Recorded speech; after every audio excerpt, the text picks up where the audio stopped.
Yo, you listen to the Juju Rights podcast. Keep it locked. Juju Rights. Juju Rights. It's the Juju Rights podcast. Get it? Juju Rights. Juju Rights. It's the Juju Rights podcast. Get it? Yo, welcome to the Juju Rights podcast. It's your boy, your host, the man of the hour, Justin Juju Jackson. Man, this is episode 3 of the Juju Rights podcast, and I'm so excited to be able to bring this podcast to you guys. Not a lot of shows make it to episode 3, but I did, and I'm here. So, man, this week has been a big week, especially on YouTube for us and on the channel. You know, the channel has not exploded, but it's doing pretty good. We're at 23 subscribers at the time of recording this video. Hopefully we'll be like 24, 25 by the time y'all see this. But hey, you never know. I'm just focused on delivering great content to you guys and great value. And that's what I want to do. So this week was a big week for TV. Not so much for movies, just a big week for TV. As you guys know, or if you saw some of my shorts, that this week we had the 2024 upfronts. A lot of big news coming out of Amazon, YouTube, and Netflix. In terms of like Disney, they get to show their shows, and what advertisers want to advertise and show their products in the different shows. So we had a lot of great news. We're getting a Legally Blonde show, a new show with Will Ferrell and Reese Witherspoon, and a few other exciting things. We're getting a Spider-Man Noir series with Nicolas Cage starring. That's coming out of Amazon and MGM Plus Studios. So a lot of good stuff that they announced. We got an update on the Agatha show that's going to be on Disney Plus, and just some other things, and that's super exciting. But we can't ignore the big elephant in the room, which is Bridgerton season 3. I feel like I may be in the minority of men when I say I love Bridgerton. Bridgerton is like a guilty pleasure for me. I feel like a lot of Shonda Rhimes stuff is guilty pleasure for a lot of men, just because it centers, they're more female-centric stories, and it's centered around romance and love, and, some of like How to Get Away with Murder was like murder and all types of different premises, but love and all of that is at the center of it. And Bridgerton is very much romance centered, but I love it. The first season was goated, and with my boy Reggae John Pierre, I think it's Reggae John. It's Reggae though. That's my boy. First season with him and Phoebe, they killed it. Right. Season 2 was a follow up with my girl Simone. They killed it with that. And it seems like they're off to a great track in season 3. And so if you know anything about Bridgerton, you know that season 3 is the story that centers around Penelope and it's Penelope and Colin, Francesca, and really just those 3. And Eloise is there all the time too. But we got to get into Penelope. My girl Penn has been on the marriage market for 3 years. They saying, "Oh, girl is just gonna be a spinster, just a girl that runs around and goes to all the seasons until she finally picks up some old man at the very end." But my girl Penelope was like, "Yo, I gotta get up out my mama's house. It's insufferable. I need me a man today." And on the same day that she decides that, my boy Colin Bridgerton walks in. And now you all know that Penelope loves her some Colin Bridgerton, but Colin Bridgerton is like, I don't really know. That's my homegirl. I don't really know if I like her like that. And Penn like, man, this man will never love me. And I think she's kind of accepted that. So Penn is like, look, I'm a boss up. She goes to the Modiste and is like, look, I need a new look. I need new swag. Modiste is like, oh, for real? You come to the right spot.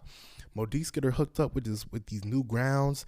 Like they purposely made Penn look childish as hell with them yellow and green and just bright pink dresses. Made her look crazy. Made her look like a child, right?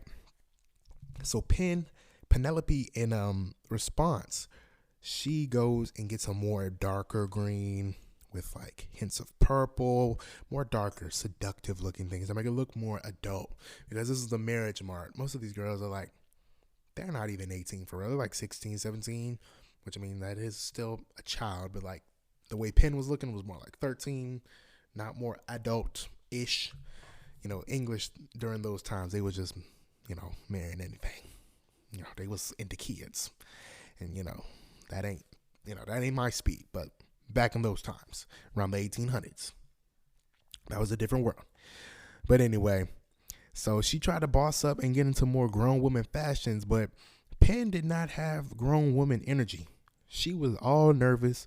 She couldn't hold no conversations. She wrote better as Lady Whistledown than she did than she talked. She had no sauce whatsoever. She got audience attention, right? Changing her look, but she did nothing to kind of boss up her interaction skills, right?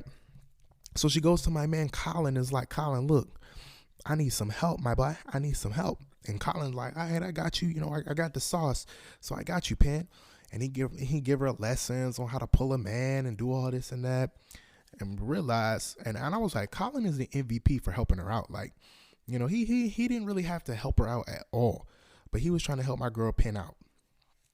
So he helps her out, and I don't want to spoil it all the way, but it leads to some great stuff. If you've been watching Bridgerton, then you know she's best friends with Colin's sister Eloise. Well, they had a falling out, and why and tell me why Eloise want to go be friends with Cressida Cowper. Cressida Cowper is if you don't know, is the mean girl of the Bridgerton like franchise. Like, she tries so hard to get a man, but I'm low key getting like lesbian energy from their interactions. Not gonna hold you. You like what you like, but like Cressida, this is also her 3rd year on the marriage mark. And I'm like, why can't Cressida find no man? Like, she's not ugly.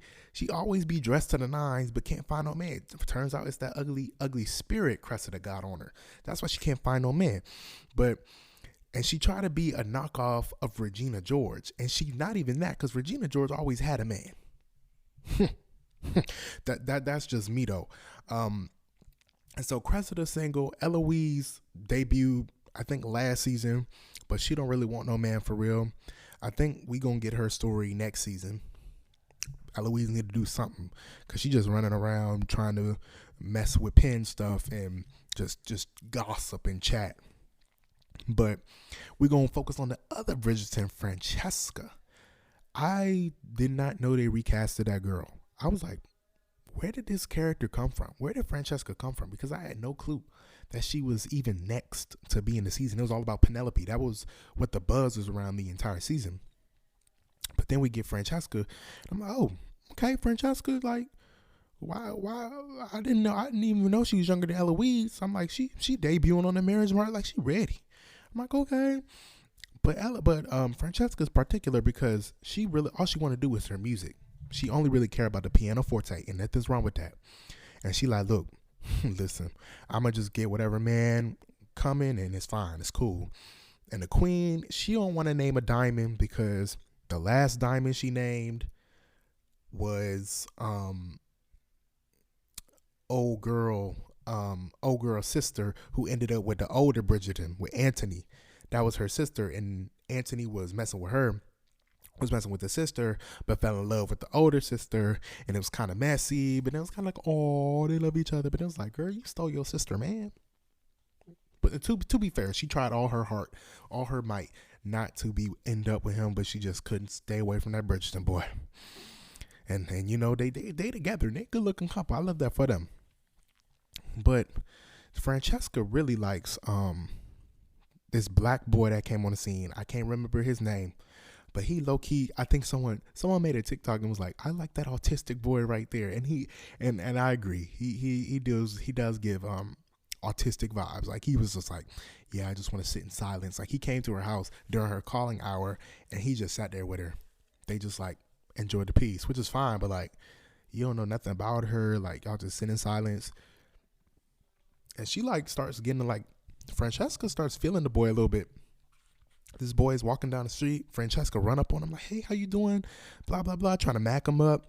He like, girl, you stopped me. What's up? She said, so you just stopped me to be nice and polite. And old boy was like, perhaps not. He was like, you stopped me. But then there was music in the background, right? And he's like, what's that music? And Francesca like, nah, he not even playing it right. If he slowed it down, put it in this key, he would be good. Old boy like, he got an idea and ran away. Francesca was like, man, this boy ain't on shit, cause he ain't on nothing. She like, and then Lady Bridgerton like, you like him? And she like, no, I don't like him. I don't got no interest in him at all. And she ran off. I was like, oh man, the little boy done lost Francesca. But then at a later ball, he pulls up on her and he made sheet music in the right key, everything that she described. I was like, oh boy, it's like that. He was like, he said, I don't got many words, I know I'm a little special. I'm a little touched, but I believe in the power of actions, and this is what I got for you, baby. And she couldn't think after that. She read that sheet music. She was like, Mama, I'm going home. I'm going to play this music. This boy that made this music for me, I'm bouncing. And Lady Bridgerton was like, okay, well, all right, girl.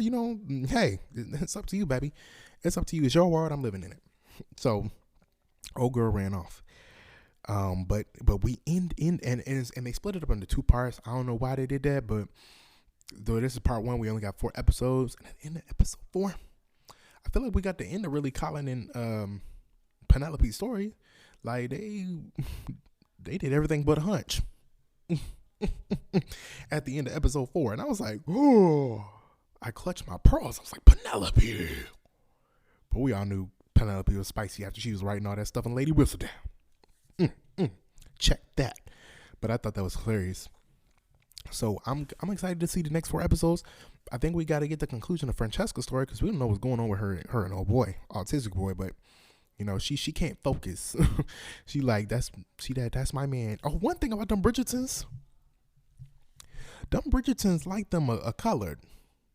I mean, and I don't know if that's because of Shonda. You know how Shonda be. Shonda love pairing up others with the Caucasian folks. She loved that. We can go to Olivia and her man. I'm sure there's a couple couples on Grey's Anatomy. Annalise and her man. Annalise and the white lady. Like Annalise did not like niggas. I was like, Annalise don't got no niggas. I was like, come on, Annalise. No, she did. That's a lie. Annalise was messing with. She was hitting on old boy, built guy, rocked up dude. She was messing with him. Yeah, I remember that. Shonda knows balance. But them Bridgertons like them some others, because Daphne, she with old boy, reggae, with the Duke. Anthony is with Simone Ashley. I can't blame him, right? Francesca, like the little black autistic boy. So that's like 3 colors for 3 Bridgertons. Colin is gonna be with Penelope. So there you go. There's your couple. And then the older boy, he been messing with this divorced lady. But I don't know what his deal is, and I don't know why. Like what he got going on. You know what I'm saying? Like, I don't know, y'all. But I guess we'll figure out in the last 4 episodes that come out. I think it's supposed to come out June 16th. I don't know why they're making us wait that long. It don't take that long to binge Bridgerton. And people, that's bingeable TV. So we gonna binge it. I don't know why they acting like, that ain't nothing. But anyway, that's the end of my Bridgerton talk. I could talk about that all day. But now we got to move on to the next segment. I want to give y'all an X-Men 97 recap because I talked about it last week. But X-Men 97, the finale, episode 10, dropped this week. I made a whole video about it up on my YouTube, so you can go over to the YouTube channel. But this show is goated. It is quite literally one of the best animated projects to ever exist. It is up there with Avatar: Last Airbender, Justice League Unlimited.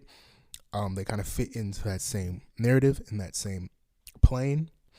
I just don't see how many shows can pull that type of emotion out of a crowd and make us genuinely care for characters. They're all different, all diverse, all unique, and it's really dope to see played out because my love for X-Men kind of faded, after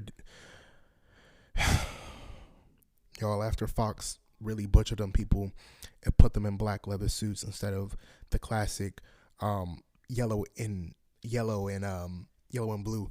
Like, tell me why they were trying to be so serious. Like, I didn't understand the early 2000s making superheroes try to be super serious. Like, Daredevil's a pretty serious character, but what they tried to do, and then Spider-Man, you know, you can't make Peter super serious anyway because it's Peter Parker. Come on now. But Blade and all that, I think Blade started that tradition of making superheroes super serious. But at the same time, Blade saved Marvel, so you can't really talk too much about Blade. But Blade has that energy, and you can do that with Blade. With X-Men, it's like they do a bunch of wacky stuff. Like, you know, it can only be but so grounded. And then to make the costumes all look trash, you know, come on now. But this series is really goated, and you know, I think they're pretty much done with season 2. So poor Bo DeMayo, like I said, I don't know what he did, but you made them people really mad. You really pissed them people off because they ain't say nothing to you. You know, you made a 10 out of 10 hit, and they was like, nah, but you still not coming back. So he must have did something, y'all. I don't know what he did, but damn, Bo, you really messed it up. Like, you was working and you was in a Marvel bag. How you fumble a Marvel bag? Come on now. Chaos. Don't you know?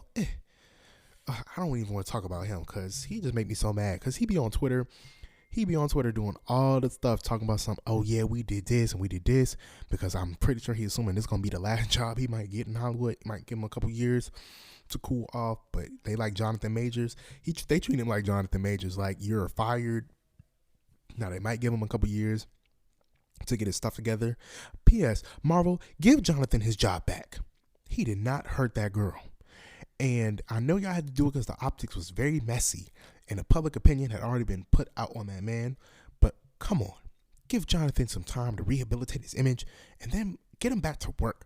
Because I truly believe Jonathan Majors is a talent, a generational talent, and a truly talented actor who is needed, quite frankly, in Hollywood and in Black Hollywood. And to kind of like just forego him to completely and send him into ruin. Like, come on now. I feel like a lot of people are redeemable. Not Diddy. Diddy's not redeemable. Y'all had to see that tape by now, but Diddy's not redeemable.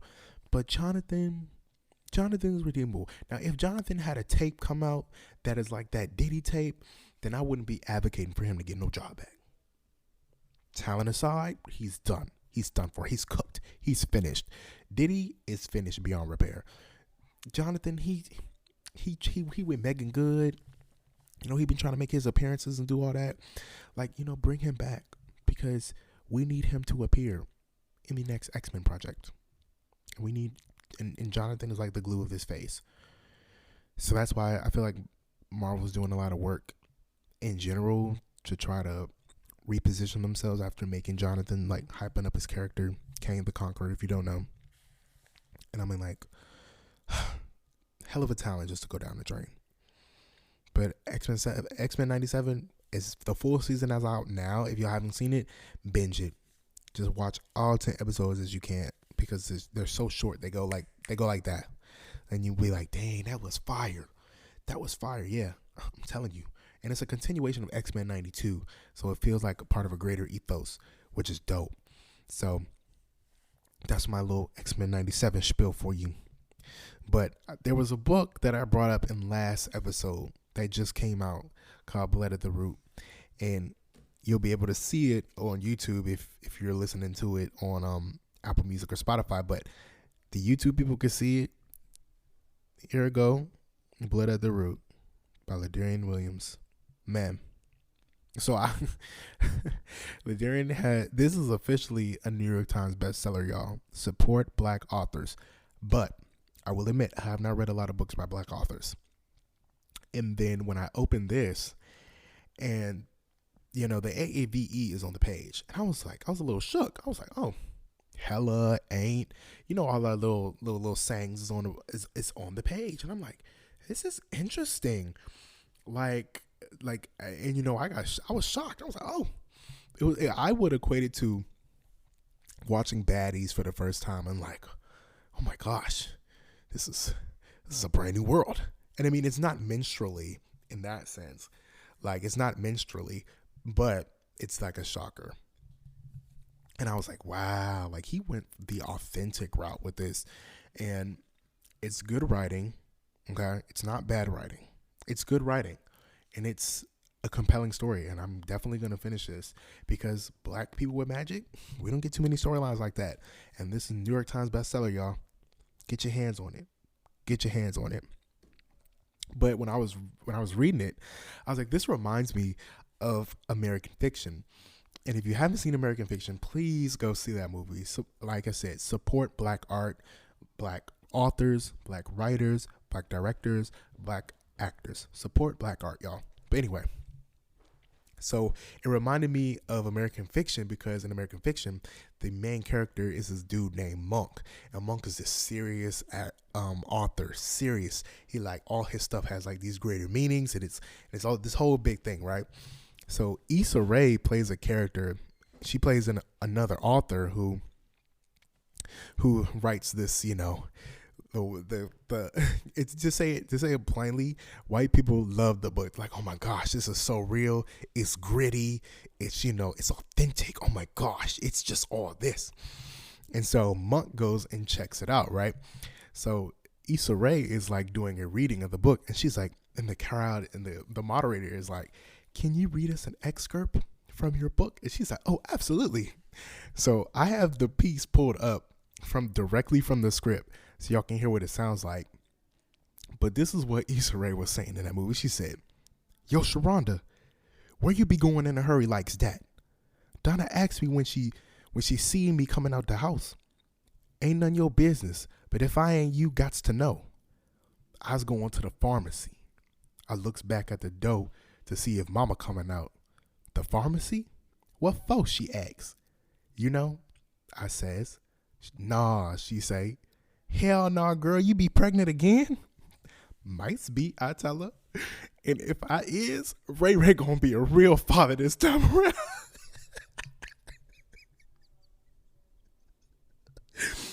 And y'all, in the movie, I bust out laughing because as a black author, as a black writer, to write like that, it's crazy. That's crazy to write and then put it on the page. And they like, yeah, this is like that. But in all honesty, nobody talks exactly like that. But you know somebody. Like, listen to a City Girls track. You got it. Listen to JT. Go on a live. Watch Young Miami live. And it could be something. You can akin it to that. But, and I'm not saying at all that Blood in the Root is like that or that bad. But it's got like the ain'ts, the finnas. Let's see. Let me read y'all the first page of Blood at the Root so y'all can see what I'm talking about. Because it's like, oh, snap. Like, you know, you get like sticker shock almost. So, hold on, y'all. I'm flipping the pages. But here we go, y'all. Blood at the Root, chapter 1. I'm going to read it. Here we go. Pride is the devil. And it definitely got a hold on me because that's the only thing that gets me through. Walking through this ghetto-ass world after paying abundance of broken memories and pride to live and survive. With the thickness in my throat, I have a storm gathering inside me.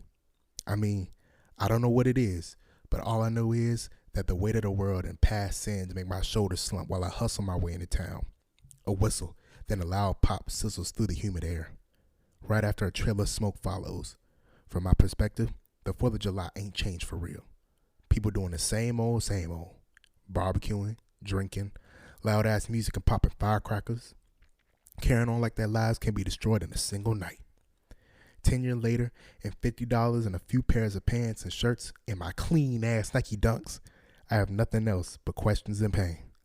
Which is more than some folks got, I guess.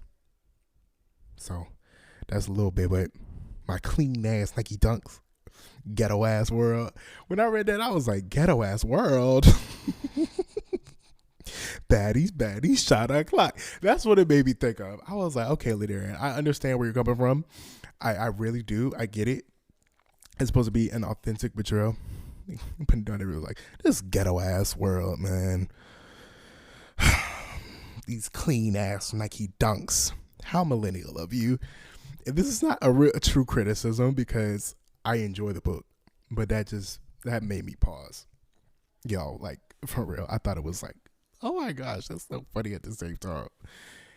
But American Fiction, y'all, please go read that. It is based off a real book called American Fiction, but go watch the movie. I think you can get it on demand. I think you can stream it too. So this is a shameless plug for American Fiction. It should have won Best Picture, in my opinion. It won Best Adapted Screenplay, so you know it's based on some heat because Oppenheimer was Best Original Screenplay. My bad, y'all. But American Fiction, the AAVE, it's authentic.